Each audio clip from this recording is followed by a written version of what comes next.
May 25th, 2024. The wind is beginning to pick up here in our backyard, and the audio probably isn't going to be all that great, but I wanted to share this Stella cherry tree, which is beginning to come back. It was hit by the rust virus, I guess, or plague, I don't know, but we do have some cherries coming in. Whether we'll get them or the birds get them is, who knows. But most of the fruit trees we planted here are really for the pollinators, whether they're birds or bees or whatever. All the decals are off the ambulance, and I will be editing a video as to how I did that. But moving over here to our potato bin, I put my second layer of dirt in here. I start with a small layer of soil that I plant the potatoes in, and once the foliage gets up about 6 inches above that layer of soil, I'll put another layer of soil in. So once that foliage gets up to, let me get out of here, up to about there, I'll put another layer in and then call it good. Tomatoes, planting tomatoes. These are Plum Regal. We have 6 plants in here plus some parsley. Our Sun Gold cherry tomatoes are in here. They're indeterminates, so that is why they are strung up to our trellis system. And on the other side, we have 2 other varieties of indeterminates. And as they grow, I will stake or string them up. Here I'm planting more tomatoes, and these came from the University of Maine, I believe. Something that a lot of people don't know is this is one of the plants there. And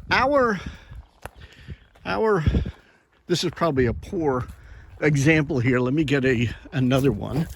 So what a lot of people don't know is all of the hairs that you see on the stem of a tomato actually can evolve into roots.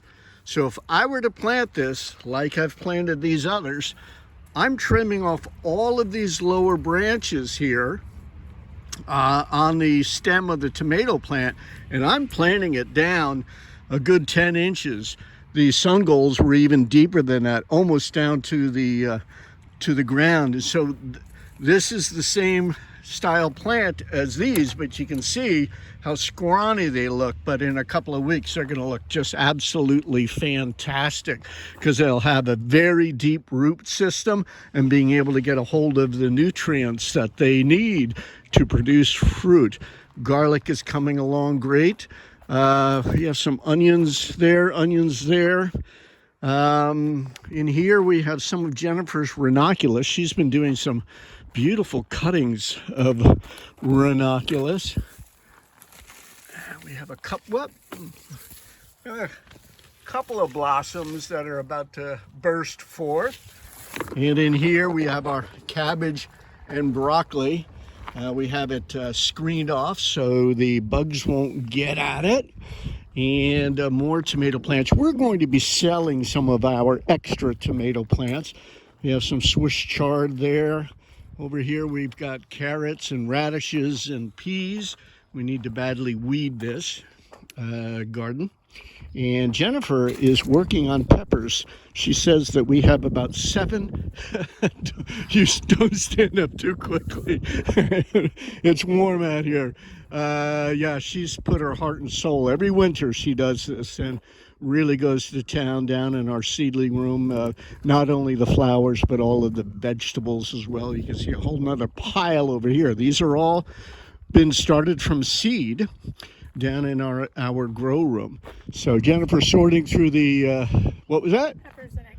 Peppers and eggplant. Peppers and eggplant are down there. We have snapdragons up here in the upper garden.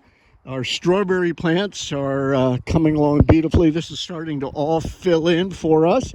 Rhubarb is going gangbusters. So we'll be doing squash and pickling cucumbers in here.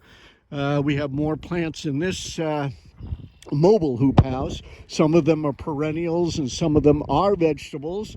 The new perennial garden is coming along fine. Let me get out of the wind. And we have one of our apple trees there. This is an apricot tree. And we do have an apricot. Another apricot tree. I got to get pointed with the wind. This is a compass cherry tree.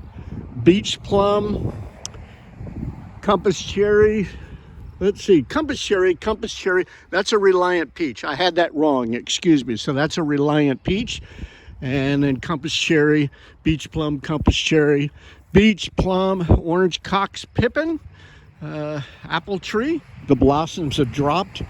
I don't know if we're going to get blossoms out of this tree. They blossom at a different time, but this is a Macintosh. Our blueberry bushes don't look all that wonderful.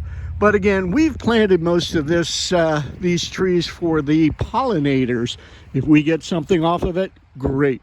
We did have a few of the beach plums last year and Reliant peach. These are all more perennial beds through here. So I am going to get back to work. I've got another project there I'll be sharing with another YouTube video I need to edit down. Our herb garden. So yeah, we're gaining.